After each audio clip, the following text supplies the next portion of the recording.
जून का महीना था। सूरज आसमान से आग बरसा रहा था। पूरे सुंदरवन वन में भीषण गर्मी पड़ रही थी।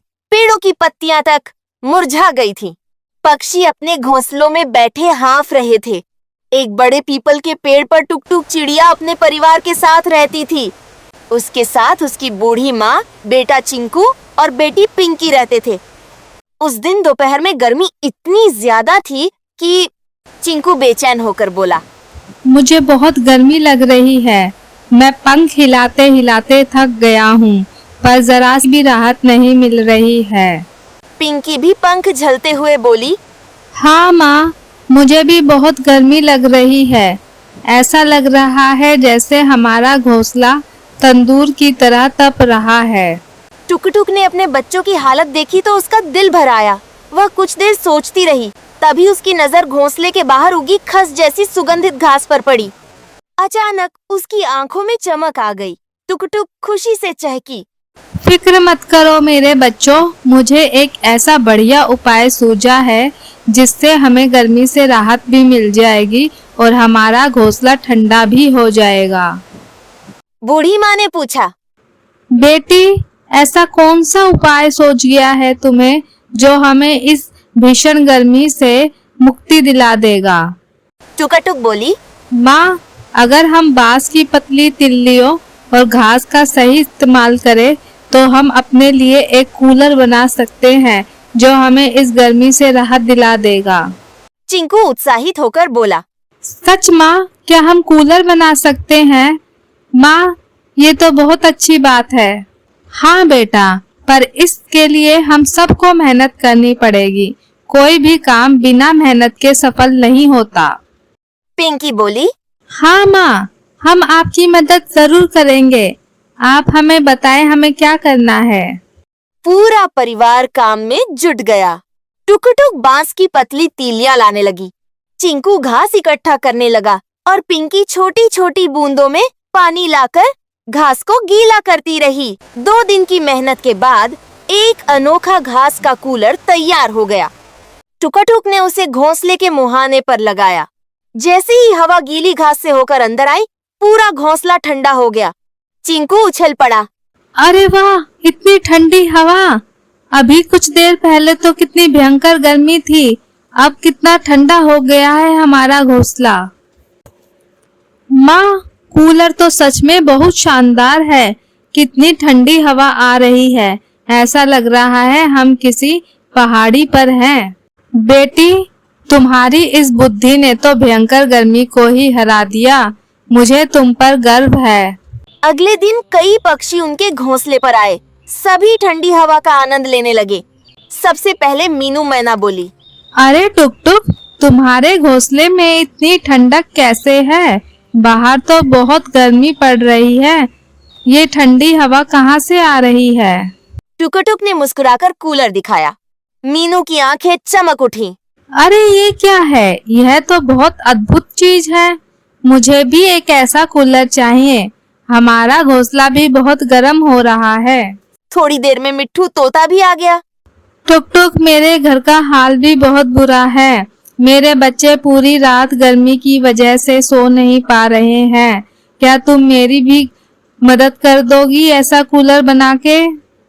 हाँ हाँ, अब मैं पूरे जंगल के लिए कूलर बनाऊंगी और सबको गर्मी से राहत दिलाऊंगी। धीरे धीरे पूरे जंगल में टुक-टुक के कूलर की चर्चा फैल गई।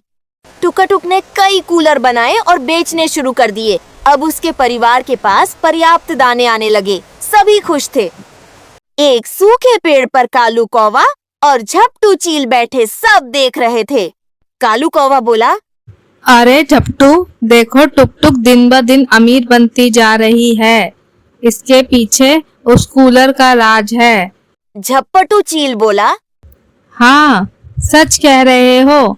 हमारे पड़ोसी भी कल ही इनका कूलर लेकर आए हैं। सभी इनके कूलरों की तारीफ कर रहे हैं और हम यहाँ बैठे इसकी सफलता देख रहे हैं। कालू की आंखों में लालच चमका। अगर हम इसके कूलर चुरा लें और बेचें तो हम भी अमीर बन जाएंगे। झपटू चील बोला, हाँ, हमें भी यही करना चाहिए। हम इसके कूलर चुरा लेंगे और जंगल में सिर्फ हमारी ही कूलरों की दुकान होगी। हमारी दुकान के आगे लाइन लगी होगी। दोनों ने योजना बना ली। हमें यह काम रात में करना होगा। हम कुछ कूलर चुरा लेंगे और बाकी के तोड़ देंगे ताकि टुक टुक हमारा मुकाबला ना कर सके। अगले 3 दिनों तक टुक टुक और उसका परिवार फिर से मेहनत करते रहे। उन्होंने 5 नए कूलर बनाए, लेकिन इस बार कूलरों के अंदर चिपचिपी गोंद और छोटे छोटे कांटे छिपा कर लगाए गए। वो दबे पांव टुक टुक की दुकान पर पहुँचे। झपटू ने कुछ कूलर उठा लिए। कालू बाकी कूलरों को तोड़ने लगा। कुछ ही मिनटों में सारी दुकान बर्बाद हो गई। सुबह जब टुक टुक वहाँ पहुँची तो उसकी आंखें फटी रह गईं। चारों तरफ टूटी घास और बांस बिखरे पड़े थे। टुक टुक की आंखों में आंसू आ गए। तभी वहाँ मिट्ठू तोता और मीनू मैना पहुँचे।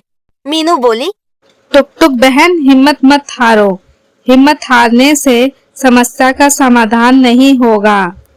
उसी समय पास के बरगद से बुद्धिमान उल्लू बाबा नीचे उतरे। उन्होंने शांत स्वर में कहा, रोने से हल नहीं होगी समस्या।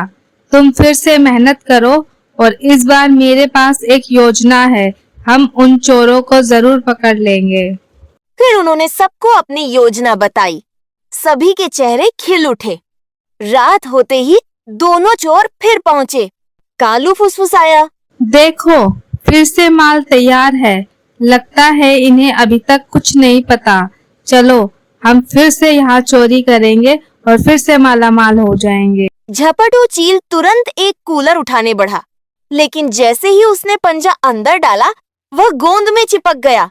अरे, मेरा पंजा चिपक गया। मैं इसे निकाल नहीं पा रहा हूँ। आखिर ये सब हो क्या रहा है? कालू उसे छुड़ाने दौड़ा। जैसे ही उसने पंजा लगाया, कांटे उसकी टांग में चुभ गए। उसी समय अंधेरे में कई आवाजें गूंज उठीं। उल्लू बाबा सबसे आगे खड़े थे। उन्होंने कठोर आवाज में कहा, आज तुम लोग बच नहीं सकते। बहुत दिनों से तुम दूसरों की मेहनत का फायदा उठा रहे हो। आज हम तुम्हें नहीं छोड़ेंगे। झपटू रोने लगा। हमें माफ कर दो। हमने लालच में आकर बहुत बड़ी गलती कर दी। कालू कांपते हुए बोला, हमें अपनी गलती का एहसास हो गया। हम सिर्फ अमीर बनना चाहते थे, टुक टुक की तरह। हमें माफ कर दो। तुम लोगों ने मेहनत करने वालों का नुकसान किया है। सिर्फ मांग लेने से सब ठीक नहीं हो जाएगा। तुम्हें इस नुकसान की भरपाई करनी होगी। टुक आगे बढ़ी। अगर तुम लोग हमसे कूलर मांगते तो हम खुशी खुशी दे देते, लेकिन चोरी करके तुमने हमारे विश्वास को चोट पहुंचाई है।